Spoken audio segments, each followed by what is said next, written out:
Halo para pemirsa sekalian, pemirsa dari Mental Innovating.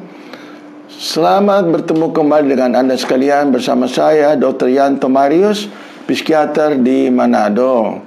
Pertama-tama saya dan keluarga mengucapkan kepada umat Kristiani yang sedang menyongsong perayaan Paskah besok hari, selamat menyongsong pesta Paskah.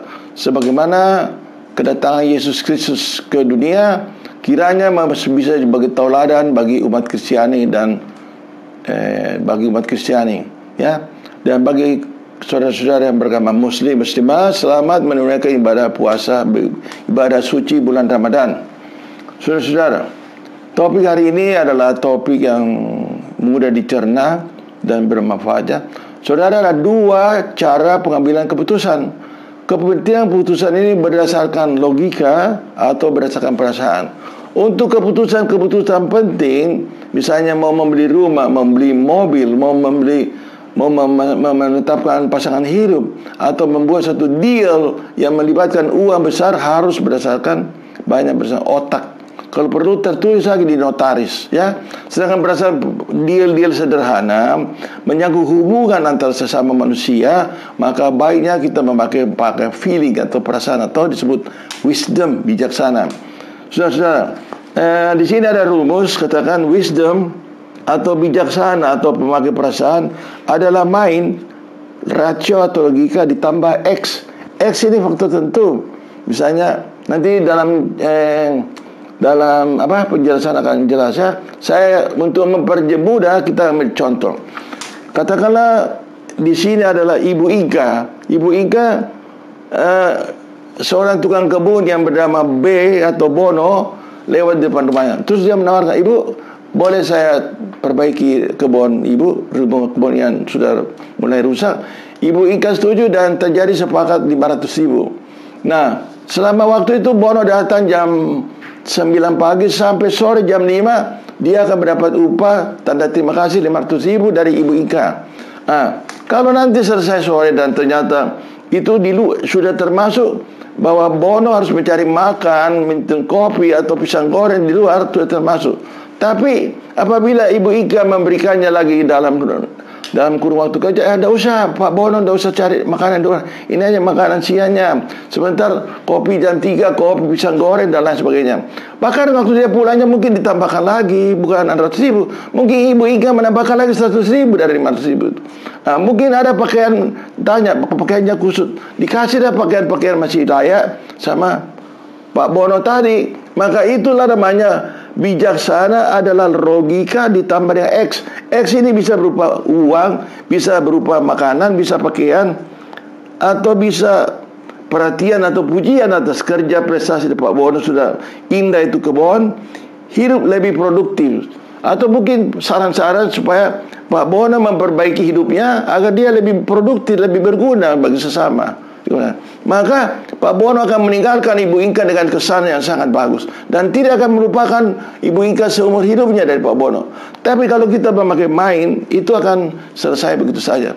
Saya ulangi ya, untuk mind atau logika diperlukan otak yang cerdas dalam bisnis dan melibatkan sejumlah usaha yang dalam jumlah materi yang besar.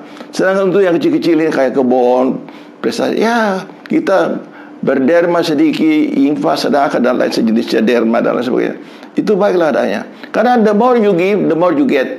Makin banyak Anda memberi, makin banyak. Percayalah, itu hukum karma, kata Buddha.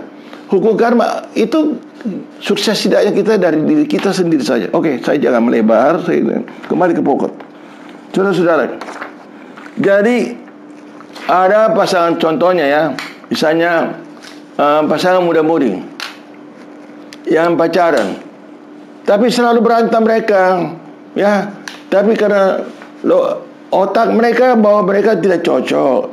Tapi kalau jauh dia saling rindu, tapi kalau dekat saling ribut, ya. Jadi kalau jauh saling rindu, kalau dekat ribut. Otak mereka logikanya itu rasionya bilang kita tidak cocok. Tapi karena feelingnya dipakai, maka mereka akrab lagi. Ini tidak sehat karena tidak maju, tidak mundur. Harusnya berani maju dengan segala risiko dan mundur. Berani maju, berani mundur, sehat adanya. Baik bagi kedua belah pihak ya.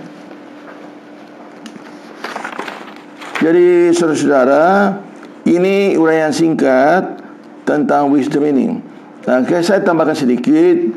Misalnya anak-anak kita, seringkali dari kecil anak itu selalu dimotivasi belajar dan dicarikan upah. Banyak kejadian di Manado ini, saudara, yang konsultasi ke kita.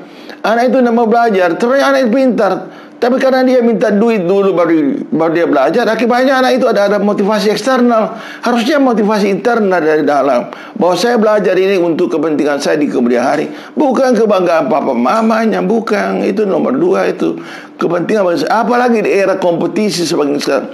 Semuanya anak muda dengar baik-baik.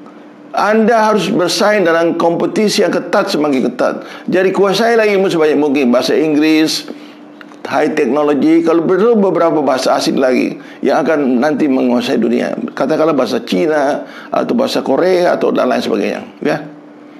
Dan ini dalam bersaingan produksi. Karena kalau Anda tidak mempersiapkan diri, nanti akan sengsara di kemudian hari. Terutama juga sama cewek-cewek muda ini yang lagi sedang ini. Jangan tergantung sama suami lagi kehidupan Anda. Kalau suami Anda brengsek, yuk ditinggal aja begitu. Jadi Anda harus punya pegangan untuk hidup mandiri, sehingga suami Anda nanti kelak tidak mengentengkan kamu. Saya kira itu saja. Sekian dan terima kasih. Sekali lagi saya ucapkan kepada umat Kristiani, selamat menyongsong Paskah.